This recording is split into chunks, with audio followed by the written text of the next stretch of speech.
Hello friends, आज हम लोग एक इंग्लिश का सेंटेंसेस को रीड करेंगे। एक छोटा सा सेंटेंसेस है 4-5 लाइन का, जिसको हम लोग रीड करेंगे और हिंदी में समझेंगे कि इसका क्या मीनिंग निकल रहा है। तो स्टोरी का जो रीडिंग है वो है the dog at the well. कुत्ता एट द वेल मतलब कुएं में, मतलब कुएं में एक कुत्ता।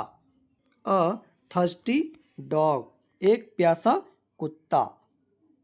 वॉज थर्स्टी, वॉज थर्टी मतलब प्यासा था। तो यहाँ पे होना चाहिए था, देखिए सेंटेंस थोड़ा मेरे को गलत लग रहा है। अ थर्स्टी डॉग वाज थर्स्टी, ऐसा नहीं होना चाहिए था। इसका होना चाहिए था अ डॉग वाज थर्स्टी, एक कुत्ता प्यासा था। लेकिन चलिए, जो सेंटेंस लिखा है इसको अभी हम लोग ट्रांसलेट करके देखते हैं कि ये क्या मीनिंग निकल रहा है। अ थर्स्टी डॉग वाज थर्स्टी, एक प्यासा कुत्ता प्यासा था। वाज थर्स्टी प्यासा था। थर्स्टी मतलब क्या होता है? प्यासा। एंड और went to drink, went to drink गया, टू ड्रिंक क्या करने के लिए? पीने के लिए। तो वेंट टू ड्रिंक वाटर या वेंट टू ड्रिंक सिंपली होगा, इसका मतलब होता है वह पानी पीने के लिए गया। ड्रिंक मतलब पानी पीना simply. To well, to well मतलब कुएं के पास। एक प्यासा कुत्ता प्यासा था और वह पानी पीने के लिए कुएं के पास गया। अगर हम एक कंप्लीट सेंटेंस को देखें तो इसका मतलब ये निकल रहा है। अब आगे, ही सॉ उसने देखा। क्या देखा? हिज रिफ्लेक्शन, उसकी प्रतिबिंब। रिफ्लेक्शन मतलब क्या होता है? प्रतिबिंब। प्रतिबिंब या उसको आप छाया भी बोल सकते हैं, खुद का सैड रिफ्लेक्शन। ही सॉ उसने देखा हिज रिफ्लेक्शन अपनी छाया in the well, in the well मतलब कुएं में। ही थॉट उसने सोचा, ही थॉट उसने सोचा। अब यहाँ पे ही क्या है? ही मतलब कोई लड़का नहीं है। ही क्या है यहाँ पे? ये जो डॉग है इसका प्रोनाउन है ही। जब नाउन एक बार आ जाता है, कोई भी सब्जेक्ट एक बार आ जाता है, तो पूरी सेंटेंस में उसका प्रोनाउन आएगा। बार बार नाउन नहीं आता है। जितनी बार भी ये अलग अलग चीज़ डॉग लिखा जाएगा तो इसका मतलब होगा कि वो एक दूसरा कुत्ता है, सेम कुत्ता नहीं है। तो सेम चीज़ों के लिए बार बार प्रोनाउन का यूज होता है एक बार नाउन होने के बाद। ही थॉट उसने सोचा, इट वॉज एनदर डॉग यह एक और कुत्ता है। अब यहाँ पे वॉज इसलिए लगा क्योंकि यहाँ पे पास्ट लगा है थॉट। पहला सेंटेंस पास्ट है, थॉट, तो इसके लिए यहाँ पे वॉज लगा है। तो इसका क्या मतलब निकल रहा है? ही thought it was another dog, उसने सोचा, ही थॉट उसने सोचा, इट वॉज एनदर डॉग यह एक और कुत्ता है। अगर हम डिट्टो ट्रांसलेट करें तो क्या निकलेगा? यह एक और कुत्ता था। वॉज लगाया तो था। एंड और ही बार्क्ड वह भूखा, एट इट इस पर। ही थॉट उसने सोचा कि यह कोई और कुत्ता है, एनोदर डॉग मतलब कोई और कुत्ता है। एंड ही बार्क्ड एट इट और वह भौंकने लगा इस पर, मतलब उसे देखकर भौंकने लगा।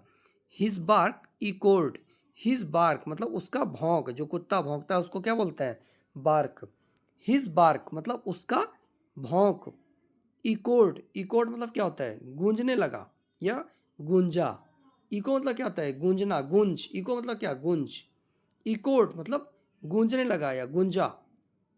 एंड और ही गॉट स्कैर्ड और वह डर गया। ही गॉट स्कैर्ड, स्कैर्ड मतलब डरना।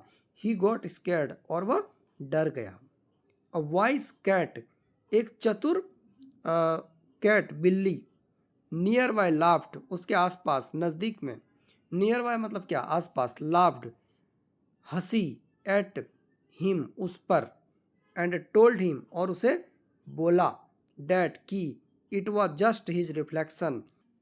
देखिए ये क्या कह रहा है? A wise cat nearby laughed एक चतुर बिल्ली नियर बाय आसपास, लाफ्ड हंसी, एट हिम उस पर। एंड टोल्ड हिम और उसे बोली, डैट की it was just his reflection, it was just his reflection यह सिर्फ उसका छाया है। यहाँ पे भी, यहाँ पे टोल्ड आया, इसके लिए यहाँ पे वाज आ रहा है।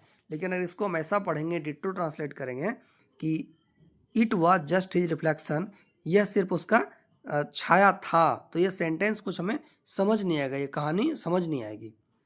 तो यहाँ पे जब पहला सेंटेंस पास्ट का होता है तो दूसरा भी पास्ट का ही होगा, इसलिए यहाँ पे वाज लगा है। तो ये क्या कह रहा है, एक चतुर बिल्ली उसके पास हंसी एट हिम उस पर, और टोल्ड हिम उसे बोली डेट की it was just is reflection, यह सिर्फ उसकी छाया है। द डॉग कुत्ता रियलाइज्ड महसूस किया हिज मिस्टेक अपनी गलती, एंड पीसफुल्ली और शांतिपूर्वक या शांति से ड्रैंक वाटर मतलब पानी पिया। पहले पानी पीने गया तो उसने क्या देखा कि कुएं के पास जो पानी है उसमें वो अपनी छाया दिख रहा था, तो उसको लगा कि ये कोई और ही कुत्ता है। तो क्या हुआ, कुत्ता डर गया। फिर बिल्ली ने बोले कि ये तुम्हारी ही छाया है, तब उसने शांति से पानी पीने लगा। मोरल ऑफ द स्टोरी क्या है, मोरल ऑफ द स्टोरी है कि fear is often created, fear जो डर है इज ऑफन प्राय क्रिएटेड निर्मित होता है इन आवर ओन माइंड्स हमारे खुद के दिमाग में। We should not be scared मतलब हमें नहीं डरना चाहिए ऑफ थिंग्स चीज़ों से वी डोंट अंडरस्टैंड जो हम नहीं समझते हैं।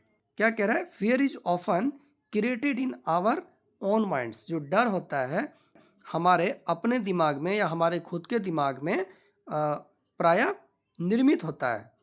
ऑफन क्रिएटेड निर्मित होता है। We should not be scared हमें नहीं डरना चाहिए ऑफ थिंग्स उन चीज़ों से जो वी डोंट अंडरस्टैंड जिसे हम नहीं समझते हैं, हमें उन चीज़ों से नहीं डरना चाहिए। तो ये काफ़ी छोटा सा एक 4-5 लाइन का सेंटेंसेस था इंग्लिश का, जिसको हम लोगों ने अभी ट्रांसलेट करके हिंदी में समझा कि ये इंग्लिश का जो सेंटेंस है ये इसका क्या मीनिंग निकल रहा है। होप आपको वीडियो पसंद आया होगा। अगर आपको वीडियो पसंद आया तो लाइक एंड सब्सक्राइब जरूर करें। Thank you.